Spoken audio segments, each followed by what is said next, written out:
F'Helsinki fil-Finlandja sar is-summit tant mistenni bejn il-President Amerikan Donald Trump u dak Russu Vladimir Putin. Summit li ż-żewġ mexxejja qabel maltaqgħu wissew li ma kinux qed jistennew li jkun hemm xi żviluppi kbar minnu imma lanqas affarijiet ħżiena. Hekk kif iż-żewġ mexxejja ltaqgħu Trump stqarr hekk dwar is-sinifikat ta' din il-laqgħa. I've been here not too long, but it's getting close to 2 years, but I think we will end up having an extraordinary relationship. I hope so. I've been saying, and I'm sure you've heard over the years, and as I campaigned, that getting along with Russia is a good thing, not a bad thing.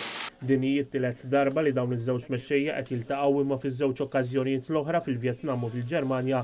Il-laqgħat li saru kienu parti minn laqgħat internazzjonali akbar. Is-summit ta' Helsinki l-ewwel darba li ż-żewġ mexxejja ltaqgħu speċifikament wiċċ imwiċċ.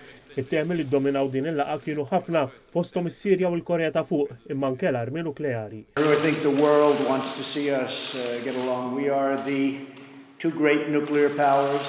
We have 90% of the nuclear, and that's not a good thing, it's a bad thing.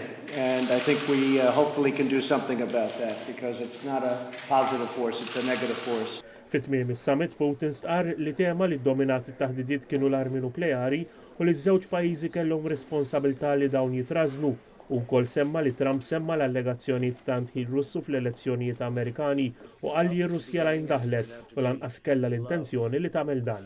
Trump min-naħa tiegħu stqarr li kien hemm dialogu produttiv ħafna f'dan is-summit. Trump qal li qatta ħafna ħin jitkellem dwar l-allegazzjonijiet ta' tħil Russu fl-elezzjonijiet Amerikani u l-armi nukleari. Il-President Amerikan qal ukoll li kienet se tissokta l-kooperazzjoni ma' Mosca dwar it-terrorizmu Iżlamiku.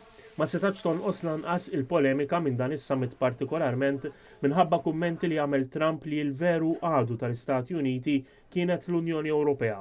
Kumment li Federica Mogherini, il-kap tal-politika barranija tal-Unjoni Ewropea, wieġbet hekk għalihom. And for sure we consider the United States friends, partners, close friends and partners. We will always do that. But also we have many other friends in the world.